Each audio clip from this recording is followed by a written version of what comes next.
to Egypt and Tunisia next week. She told a congressional panel that international authorization is critical for any US military pressure on Gaddafi. Well, the controversy surrounding a possible no-fly zone over Libya continues to dominate debate. Many feel that there needs to be an international consensus before any no-fly zone can be enforced. So it begs the question, is there agreement? Well, we sampled opinion from several of our correspondents around the world.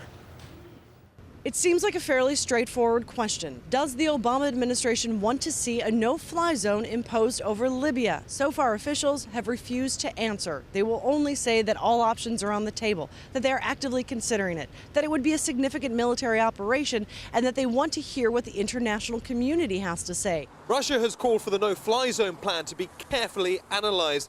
In the opinion of Moscow, the plan is tantamount to foreign military intervention, something that Russia's foreign ministry says is unacceptable and impermissible in Libya or other African nations. Instead, Moscow advocates that world powers fully use UN Security Council sanctions in the eventual hope that the Libyan leader will bow to international pressure. China has already come out quite strongly against Libya at the UN, but they've stopped short of saying whether they would be for or against a no-fly zone. What they do say over and over again is they do support UN Resolution 1970 that was passed in February. The League of Arab States, which is headquartered here in Cairo, Egypt, has been sending contradictory signals about imposing a no-fly zone over Libya. On one hand, it has absolutely rejected any foreign military intervention in that country. And while the League of Arab States does support a no-fly zone, it doesn't have the technical or military capabilities of imposing one, and therefore would find itself relying on some foreign military to impose that no-fly zone. Well, interestingly, in the last few minutes, we've had a reaction from the UK's Foreign Minister William Hague to the comments by Saif al-Islam, the son of Gaddafi, who has, in the last few hours, threatened that there'll be now a full-scale military offensive against the rebels. William Hague said in an interview that that threat brought closer the no-fly zone. He said that clearly, if there were to be large-scale bombing attacks that the world could see and understand, and that would be verified on civilians on populated areas in Libya, then that would massively strengthen the case for the introduction of a no-fly zone. That was reporting coming in through from Reuters, from British media there. Well, we're joined now by Tarek Youssef from the Dubai School of Government. Thanks for being with us again. So the hotly debated no-fly zone, it's preparations we heard from NATO, but they're waiting for an instruction, essentially. But how do you think this changes things, the fact that we've had Saif al-Islam making such a big threat at this point? NATO has asked for a clear justification for a no-fly zone as one of the conditions for being ready to implement it, in addition to the other requests.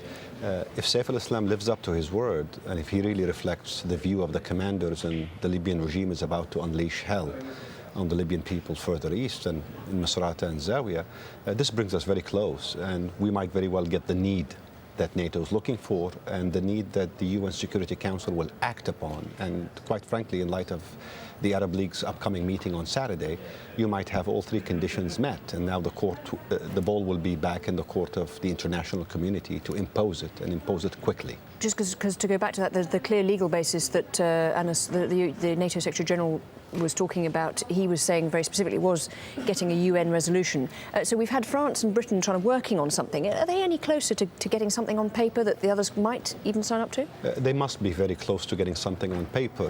The big question is, will the Chinese and the Russians go along?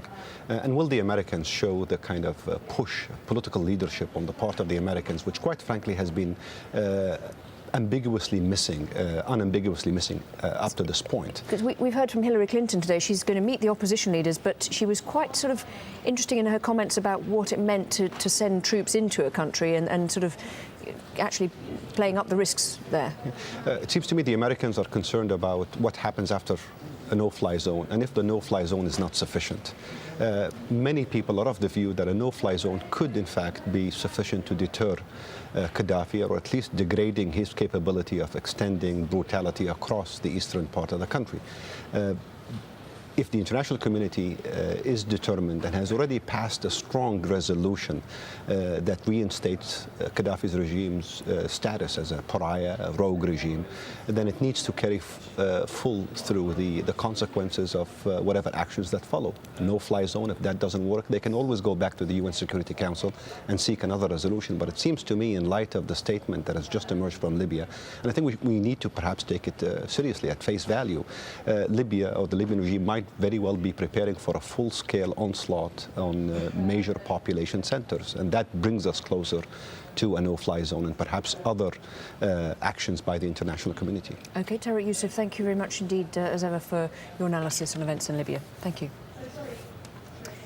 Now, a hearing at the US House of Representatives has led to accusations of witch hunts and Islamophobia against American Muslims. The hearing is focusing on the so-called radicalization of young Muslims. Let's go back to Jane, who's on Capitol Hill in Washington. Jane? Lauren, it's still going on 4 hours later, and it's elicited such interest in the country, in the newspapers, through the American public, that so many people turned up to witness this open session that they had to open another room for them so that they could watch this televised live. And it certainly made for fascinating viewing. We've had tears, a lot of anger, particularly from Congresswoman Sheila Jackson Lee. She said that this just plays into the hands of Al-Qaeda. It gives them fodder for their cause. And she said it's just possibly the worst thing you can do. And the fact that Muslims are actually here testifying in this hearing shows that they are positive and active members of the community. Now, that is something that the chairman, Peter King, is trying to prove. That's the framework. He believes that Muslims are not doing enough to stop the radicalization of fellow Americans. He said that is one of the prime problems. And also the fact that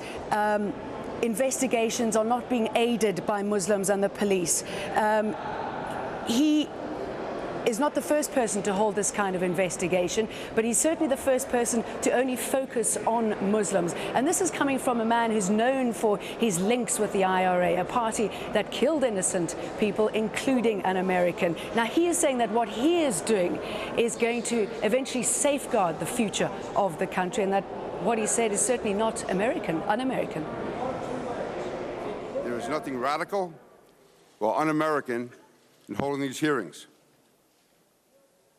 Indeed, congressional investigation of Muslim American radicalization is the logical response to the repeated and urgent warnings which the Obama administration has been making in recent months. Now, he's called for a range of witnesses to prove his point. One of them is Keith Ellison. He was the first Muslim to be elected to Congress, and this is what he had to say. We need to conduct a thorough, fair analysis and to do no harm. The approach of today's hearing, I fear, does not meet these standards. Today's hearing is entitled "The Extent of Radicalization of the American Muslim Community and That Community's Response." It's true that specific individuals, including some who are Muslims, are violent extremists. However, these are individuals, not entire communities. Now, it's worth noting that a man linked to a white supremacist group was arrested today for plotting a bomb attack on Washington, and this goes into those who believe that this is a wrong thing.